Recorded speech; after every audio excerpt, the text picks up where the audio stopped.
Coach, you survive in advance, pull away there late against kind of a pesky at Air Casey opponent. What to you were the big keys in the win? We got a little bit quick at times, and we kind of got away from our team offense. I thought we started very well. We came out about 17-6 in that first quarter, and we were running the offense and playing together and moving the ball. And then all of a sudden we got away from that. We started playing one-on-one a little bit more. The guys were looking for their own shots rather than our shots, and it wasn't very good basketball. And then we did have a little trouble finding them on the high-low.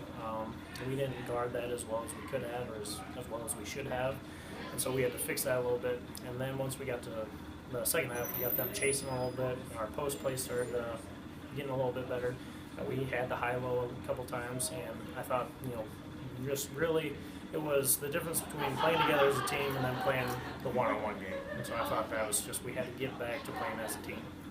It got down to as close as 23-22 there in the first half. Then you went on a 9-0 run at one point to get it to double figures. How important was that stretch where you extended the lead up to 10? Basketball is a game of runs. It's the short stints that you have to win. It's very hard to just sustain an upward rise throughout a game. You have to go through those peaks and those valleys, but make sure you don't get too high and don't get too low. I thought the keys were very simple. Protect the paint, make sure they can't go high-low on us, and then close out on Vias and Westergaard. And if we could do that, I thought we had a pretty good chance to win. Protecting the paint was very evident every time Sargent touched it. If he could touch it, you had 3, maybe 4 guys around him. Were you happy with the way the guys carried out the game plan there? At times. I thought for the most part, I thought we guarded him pretty well.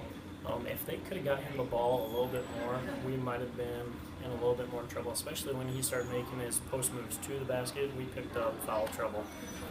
And so I really like his game. He's got soft touch, he's long, he's got some good feet. So I think he'll be a good player next year. Your 2 seniors, your 2 top scorers, really kind of carried you at times, with Sam Portney hitting a lot of threes, Wickland being very aggressive. Comment on a little bit on what those 2 meant tonight. They're our senior leaders, along with Matt Vanetta. We go as they go, but the message to the team the entire year is Sam and TJ by themselves aren't going to win us any games. If our 3rd through 8 guy doesn't come to play and contribute to this game in some way, we're not going to beat anybody. I mean, even though they're scoring 70 to 75% of our points, we really have to play as a team because we have to take the pressure off them. Coach, how do you feel about the way your team's playing heading into the matchup with Peyton Trudam? We talked about our season kind of being a tale of 2 halves. The first half of the season was very rough, but the second half we played a lot better. There were teams that beat us by about 40 points the first time around, and we cut that down to 15, 20, and even 10 points the second time around. And so I think we are playing better, and that starts with our defense and our rebounding. All right, Coach, thanks for your time. I appreciate it. All right, thank you.